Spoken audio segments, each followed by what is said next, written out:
Hello, gorgeous soul. Welcome to your May astrology. It's all kicking off. It's really intense. Now, I'm going to begin with something that means you're going to have to do a little bit of homework. We have a major karmic shift as the nodes are shifting signs. So we have the North Node going into Gemini and the South Node going into Sagittarius. And you're like, what's the nodes, Michelle? Go onto my website, get your free natal chart, which has a description, work out where your nodes are.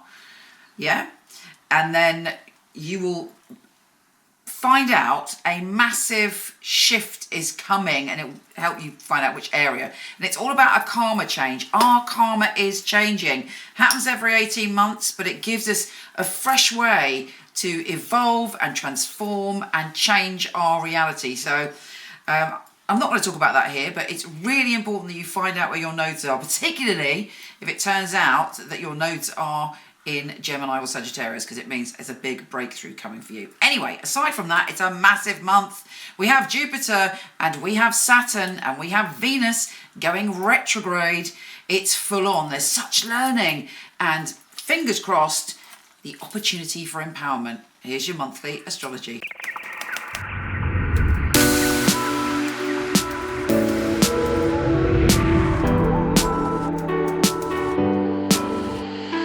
Virgo!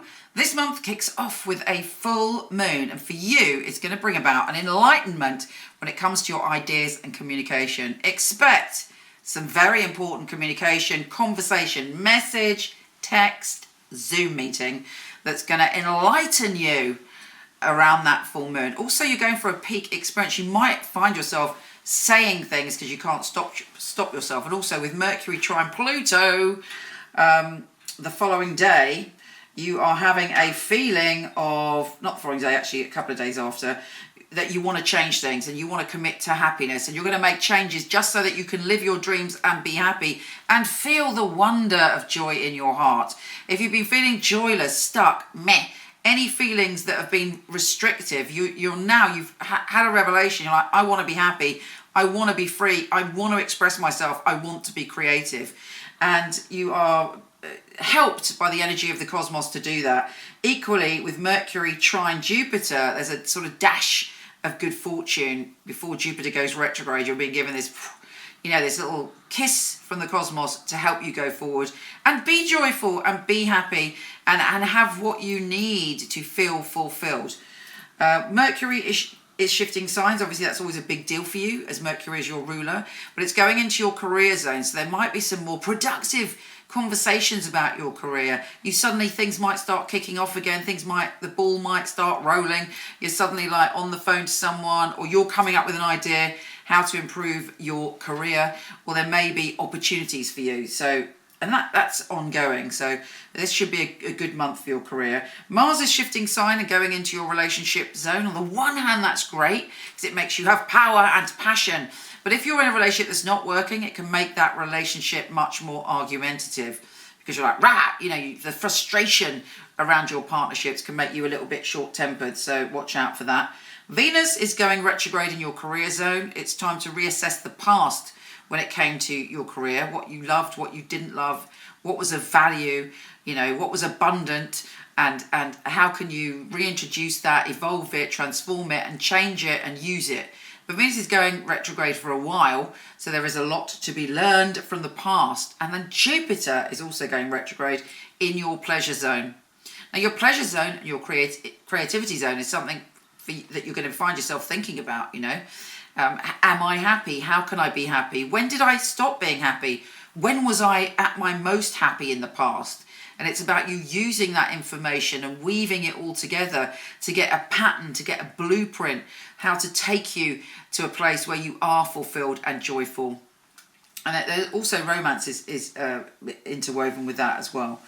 But the sun is trine Jupiter. There's lots of pockets of happiness when it comes to you feeling adventurous and you catching glimpses of joy and friskiness and passion in your life. And a big high note for you when it comes to your career is on the 22nd when we have the new moon, because the new moon is in your career zone, as is the sun, moon, Mercury, Venus, Vesta, and the North Node. There's a big, powerful, radiating shift in your career. There's something happening there without doubt that by the end of the month you'll be like, oh, you know, that definitely was a breakthrough. There definitely was a shift of energy or a realization around my career and my reputation. And career doesn't have to be patriarchal. You could consider your career, you know, being of service to others, being a healer, you know, living off grid, whatever.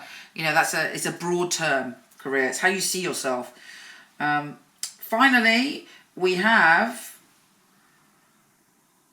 Hold on a minute, sorry. Finally, we have Mercury shifting signs and really plugging you into the mains of being connected to other people from the 28th. That's when you feel part of the whole again. That's when you can be an influencer. That's when you can mix with groups of people and you're all helping each other. That's when you can get your ideas out there. Take care, gorgeous, and I'll speak to you soon.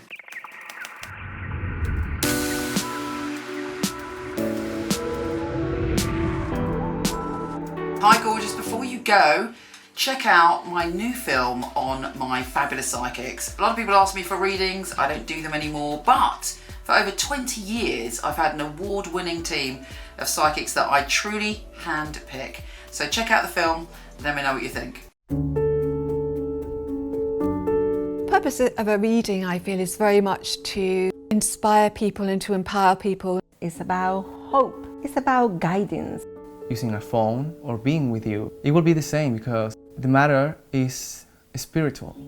It's very important for me that the client feels spirit with them. So it was a psychic reading. I don't remember the readings right after because it's not myself giving that, it's actually coming from spirit. And it is a bit like a three-way conversation. I've got the person on the phone, I've got me, and I've got another voice that's telling me things. I even shock myself, things that I come up with, and I think, how did I get that? I'm channeling messages only for one purpose, to help people. It's been able to help somebody have a map back to where they've got lost from. My priority is to connect to your truth and have the best life that you can have. I think in my readings people feel a sense of a safe space where they can really be themselves, let go. You need a feeling of being understood because reading should be empowering. I will make sure when the reading is finished that you're happy with everything. I couldn't do anything else. It's part of who I am. It's what I came here for, obviously. And when they come back and tell you they've got their dream job or the love of their life, that really makes me feel like I'm valued. I love to hear a sigh of relief. A lot of weight has been lifted off their shoulders. We have the answers that we are looking for within ourselves. I know I have the tools to help you. Everything begins and ends with you.